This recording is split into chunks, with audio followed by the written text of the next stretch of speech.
태어난 직후에는 너무나도 작고 불완전하여 한동안 아기 주머니에 새끼를 키우는 동물을 유대동물이라고 합니다.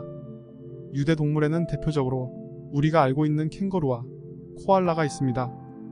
그리고 20세기까지 살았던 육식 유대동물 중 가장 크고 독특하며 지구상에 살았던 어떠한 유대동물보다 매혹적인 종이 존재했었습니다. 틸라신, 태즈메이니아 호랑이, 태즈메이니아 늑대 등 부르는 이름이 상당히 많은 이 동물은 인류가 처음 발견했을 당시 오스트레일리아의 태즈메이니아 섬에서만 서식하고 있었던 주머니 늑대라는 동물입니다.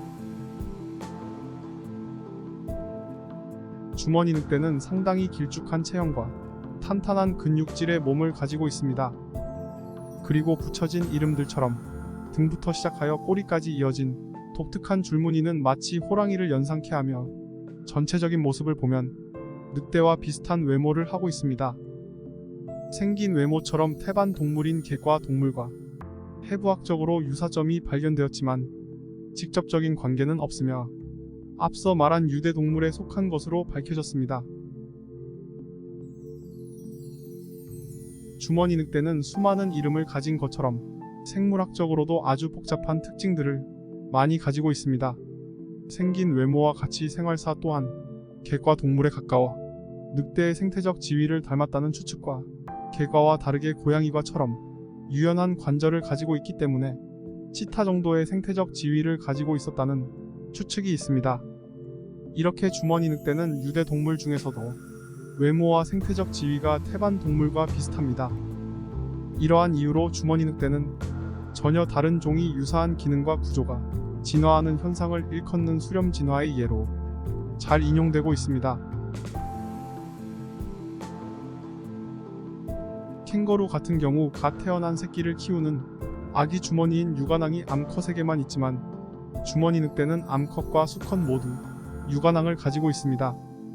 하지만 수컷의 유관왕 같은 경우 새끼를 키우고 보호하기 위한 기능은 하지 않으며 수컷의 생식기를 보호하는 기능만을 가진 것으로 밝혀졌습니다. 또한 초식 동물인 캥거루와 다르게 작은 동물을 잡아먹고 사는 육식 동물이었으며 악어와 뱀처럼 입을 크게 벌릴 수 있는 특이한 골격 구조도 가지고 있습니다. 이는 20세기까지 존재했던 육식 포유 동물 중 가장 입을 크게 벌릴 수 있는 특징이었습니다. 수컷의 몸무게는 약 35kg, 암컷의 몸무게는 약 25kg 정도 되는 것으로 기록되어 있습니다. 주머니 늑대 개체수의 급격한 감소는 딩고의 유입, 무분별한 사냥, 서식지 파괴, 그리고 질병을 포함한 여러가지 요인이 있습니다. 4000년 전 주머니 늑대는 호주의 본토와 뉴기니 전역 등에서 발견되었지만 딩고의 유입으로 인하여 본래의 서식지에서 쫓겨나 태즈메이니아 섬에서만 살게 되었습니다. 그래서 인류가 처음으로 주머니 늑대를 발견했을 때는 태즈메이니아 섬에만 국한되어 있었습니다. 동남아에서 호주로 유입된 야생 들개인 딩고가 주머니 늑대의 먹이와 생태계를 빼앗기 시작하면서 주머니 늑대의 멸종이 시작되었습니다. 특히 유럽의 정착민들에 의해서 광범위하게 사냥되었는데 당시 양과 같은 가축을 위협하는 유해동물로 낙인이 찍힌 것과 모피를 얻기 위해서 대량 학살이 되었습니다. 심지어 주머니 늑대 머리 가죽에 현상금이 붙었으니 사냥꾼들은 당연히 가만히 있지 않았습니다. 개체수는 점점 줄어들었지만 오히려 가죽의 가격은 비싸져 멸종은 더 가속화되었습니다. 결국 외래종과 인류의 대학살로 인하여 주머니 늑대의 개체군은 빠르게 힘을 잃어가기 시작했습니다.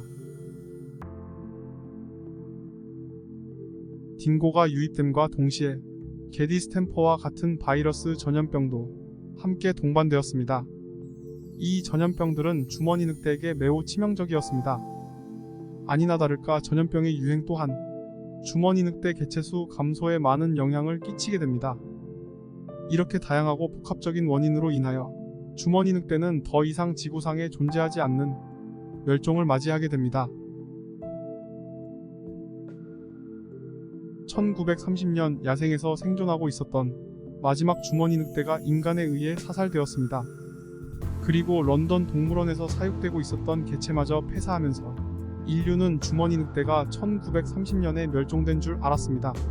하지만 그로부터 3년 뒤인 1933년 암컷 주머니 늑대 한 마리가 야생에서 기적처럼 발견되었고 태즈메이니아 호바트의 보우마리스 동물원으로 옮겨졌습니다. 하지만 관리가 제대로 되지 않는 열악한 환경 속에 계속 방치되었습니다. 마지막 야생 주머니 늑대로 알려진 이 암컷 개체는 담당 사육사도 없는 쓸쓸한 동물원에서 1936년 9월 7일 밤 결국 눈을 감게 되었습니다. 이 개체를 마지막으로 인류는 두 번 다시 살아있는 주머니 늑대를 볼 수 없게 되었습니다.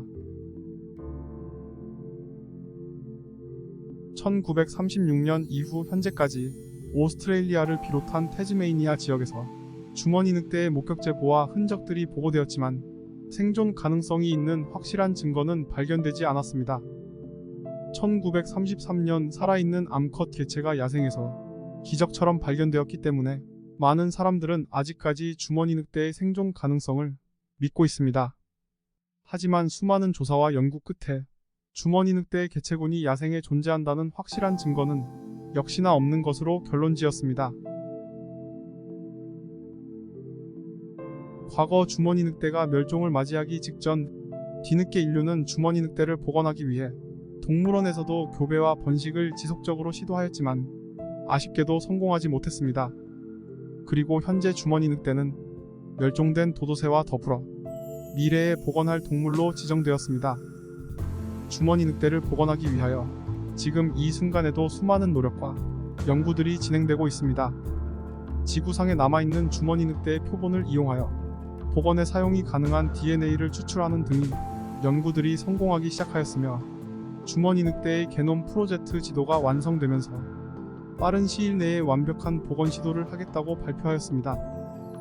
하지만 이러한 복원 노력과 관련하여 중요한 윤리적인 문제들도 제기되고 있습니다. 과연 과거 인류의 손으로 멸종시킨 주머니 늑대를 현재 인류의 손으로 다시 되살릴 수 있을까요?